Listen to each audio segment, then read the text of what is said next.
I don't think it's nice you laughing. You see, my mule don't like people laughing. It's the crazy idea you're laughing at him. Now, if you apologize like I know you're going to, I might convince him that you really didn't mean it.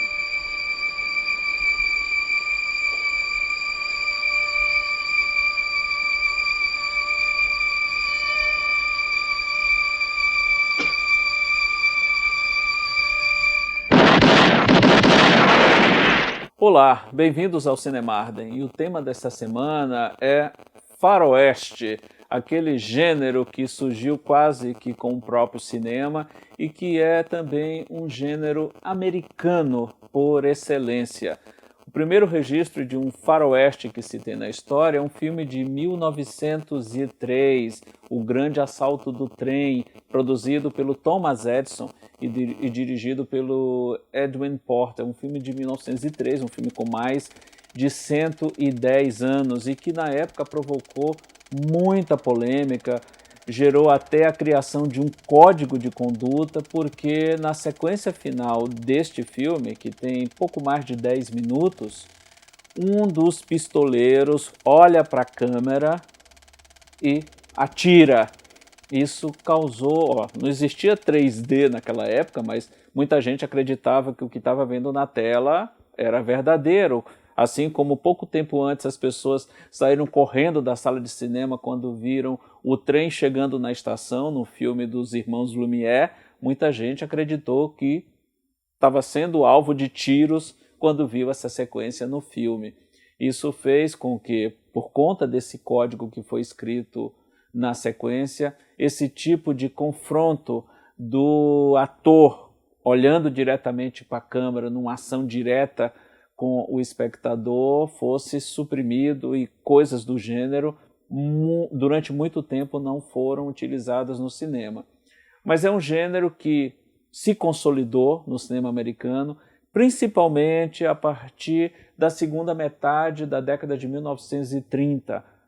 Já na década de 30, no início, alguns filmes já eram feitos, obviamente, mas em 1939, para ser mais preciso, John Ford, que é um dos grandes mestres desse gênero, ele realizou aquela que muitos consideram a primeira grande obra do faroeste, que é No Tempo das Diligências. E esse também foi o primeiro trabalho da parceria entre John Ford e John Wayne, que fizeram juntos muitos filmes a partir daí. É até curioso observar, se você fizer um recorte específico, todos os filmes dirigidos por John Ford, estrelados por John Wayne, e eles trabalharam juntos desde o finalzinho da década de 30 até meados da década de 1960, foram quase 30 anos de parceria cinematográfica, você vai perceber claramente uma evolução na personalidade de todas as figuras retratadas pelo John Wayne nesses filmes, desde aquela visão ingênua, romântica do Velho Oeste, até uma visão mais revisionista, mais amarga, mais melancólica desse mesmo Velho Oeste. Você percebe claramente a evolução dessa figura do cowboy, começando com No Tempo das Diligências, passando principalmente por Rastros de Ódio, da década de 50, que muitos consideram o grande faroeste, o maior faroeste de todos os tempos,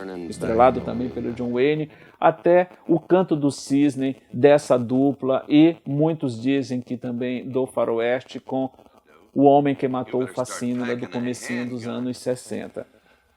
Rastros de Ódio, em particular, é um filme que influenciou muitos cineastas e você consegue perceber referências a ele em muitos trabalhos. Um exemplo mais clássico é o Guerra nas Estrelas original, A Nova Esperança, o episódio 4, o Star Wars, de 1977, dirigido por George Lucas.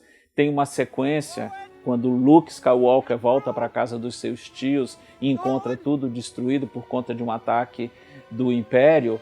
é muito semelhante à mesma sequência mostrada no filme Rastros de Ódio, quando John Wayne volta para a fazenda do seu irmão e encontra tudo destruído também pelos índios.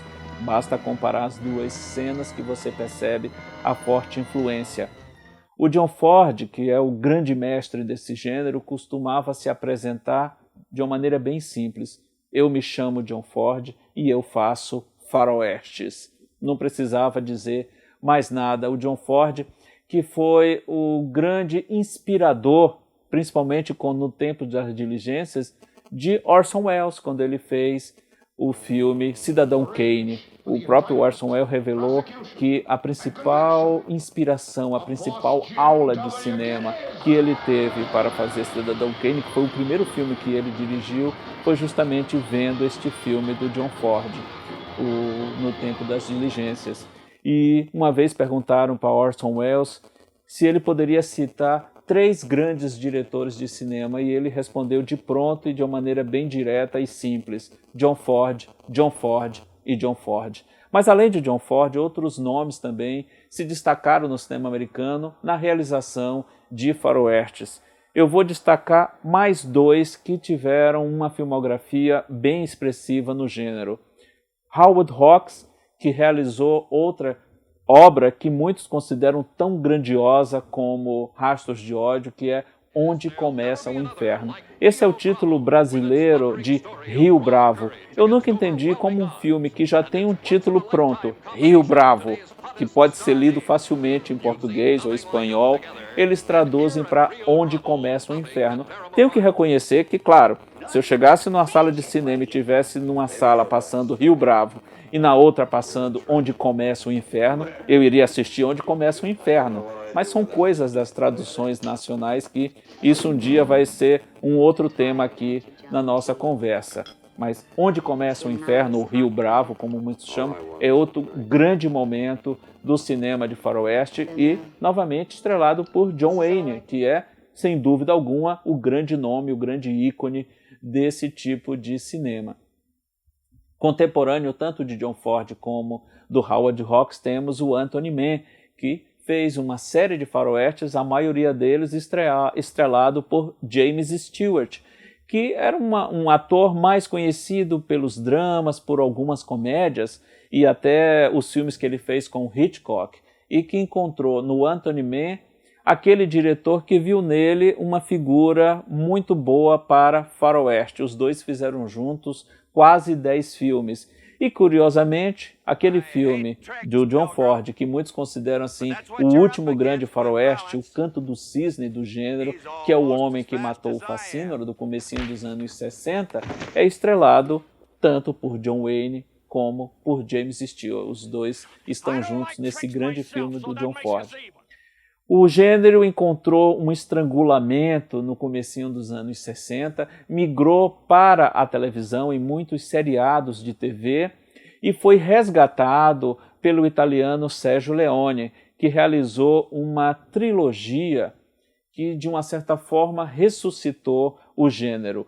Muitos classificam esses filmes como western spaghetti, porque eram feitos na Itália, mas na realidade é muito mais do que isso.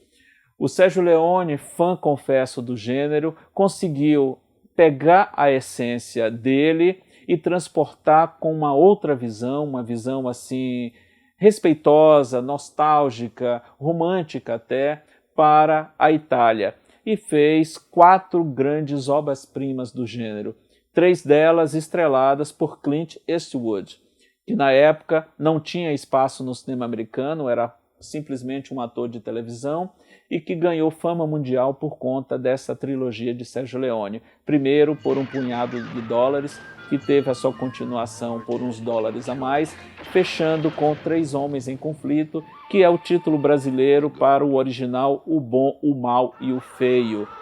Esse filme muitos também consideram a grande obra-prima do Sergio Leone, um dos grandes faroestes de todos os tempos, mas ele rivaliza em pé de igualdade com o filme seguinte do mesmo Sergio Leone, Era Uma Vez no Oeste, que é também um espetáculo. Mais recentemente, o próprio Clint Eastwood, que foi descoberto com esses faroestes do Sérgio Leone, iniciou sua própria carreira como diretor e realizou alguns westerns de altíssima qualidade. O primeiro deles, O Estranho Sem Nome, depois ele fez Joss Wales, O Fora da Lei, O Cavaleiro Solitário e o último grande trabalho dele no gênero, Os Imperdoáveis, um filme que foi lançado em 1992 e que é considerado o último grande faroeste já feito. Os Imperdoáveis também tem um clima revisionista, nostálgico e bem realista do que seria a vida no Grande Oeste, no Velho Oeste. E o faroeste também influenciou outras cinematografias. Para não se espalhar muito, vou citar o exemplo do brasileiro Glauber Rocha, um dos grandes nomes do cinema novo brasileiro, que realizou 2 filmes, 2 obras-primas, que são o máximo que se poderia chegar no Brasil de um equivalente a um faroeste. Ele fez Deus e o Diabo na Terra do Sol e O Dragão da Maldade contra o Santo Guerreiro. Ao invés do Velho Oeste americano, nós temos o cangaço nordestino. Mas você percebe nesses 2 filmes que a influência do faroeste americano é muito forte.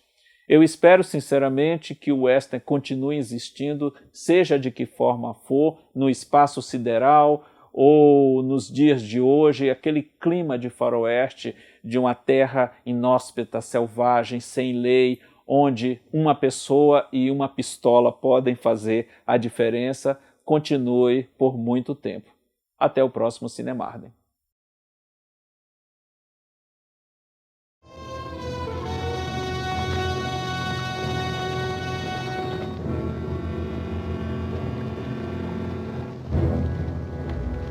Looks like you got yourself surrounded. Yeah, and I figure on getting myself unsurrounded. Let's go!